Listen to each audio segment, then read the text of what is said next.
Okay, so this is part 3. We're going to learn how to gut first and then skin. So, Dave, if you want to take it away. Hi there.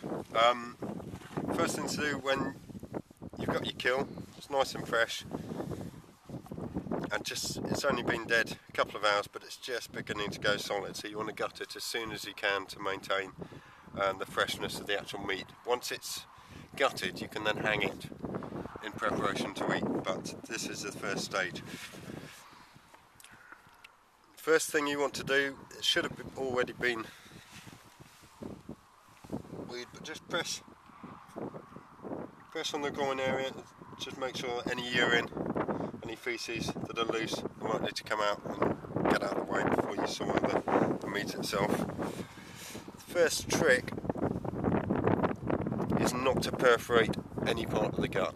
So you need to take a pinch roughly where the belly button is, take your sharp knife and just make a small incision next to your fingers, and what you create here is a small hole, like so. Right, once that's clear,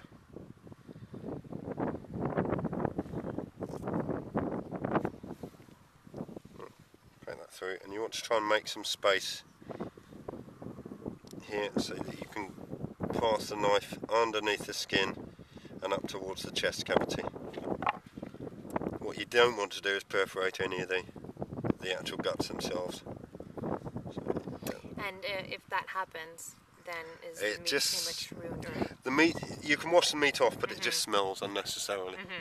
So just by forcing your thumb round the inside of the pelt here,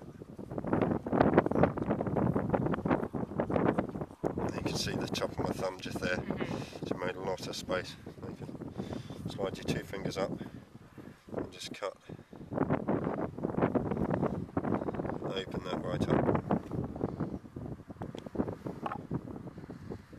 What's great too is when you keep it clean like this, you can use the Yeah, fur you can save the fur, so you can just peel this back.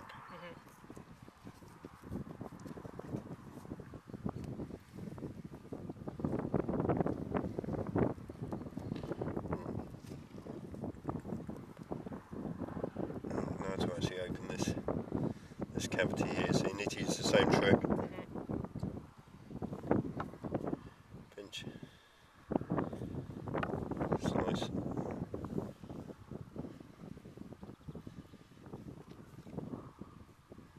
Just carefully slice up.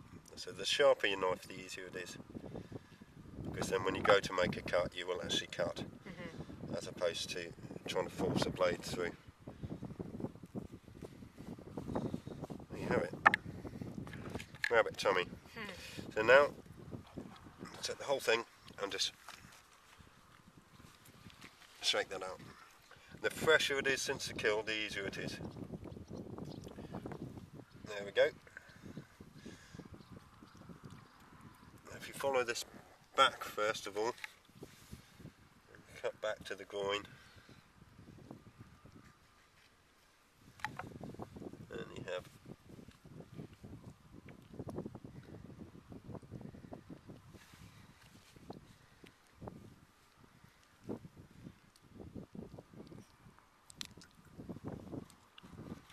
that's one end.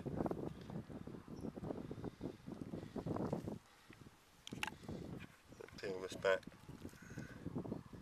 So for the viewers that are watching right now that might be wondering, what parts of the rabbit would be great for consumption? Any of the main meat. I would avoid any of the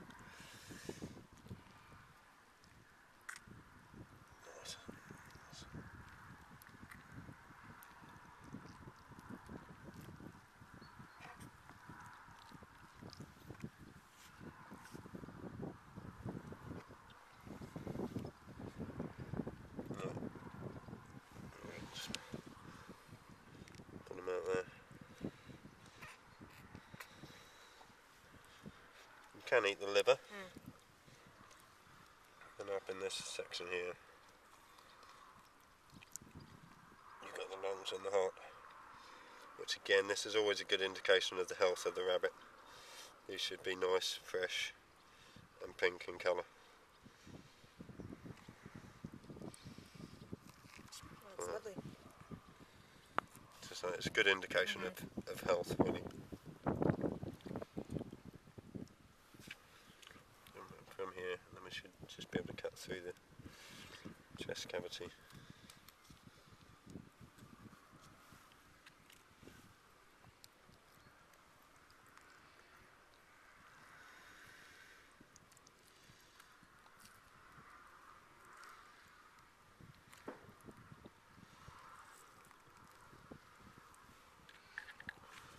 It is quite messy. Yeah, the fresher it is, the tidier it is generally. If you've got a dog, he's going to love all of this. Yeah. Right, so that's the messy bit. It's quite an interesting point on their two kidneys. They're offset on a rabbit. On a cat, they're level. So if you're ever buying rabbit from a local butcher, they should always leave the kidneys in, and then that's clear that it's actually a rabbit carcass.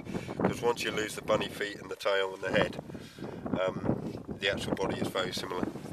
So just to reiterate, for those of you who may not have understood, with bunnies, or rabbits rather, the kidneys are offset. With cat meat, they'll be perfectly parallel. So if you're ever in a situation where you're buying what you think is rabbit meat, check the kidneys. It's a great indicator of what you're eating. Right, once you get to this stage, that's alright to hang. And you can hang that for, depending on your taste, anything up to 2 weeks before you cook it. If you wanted to skin this and prepare it today, then that'll be part 4. That's right.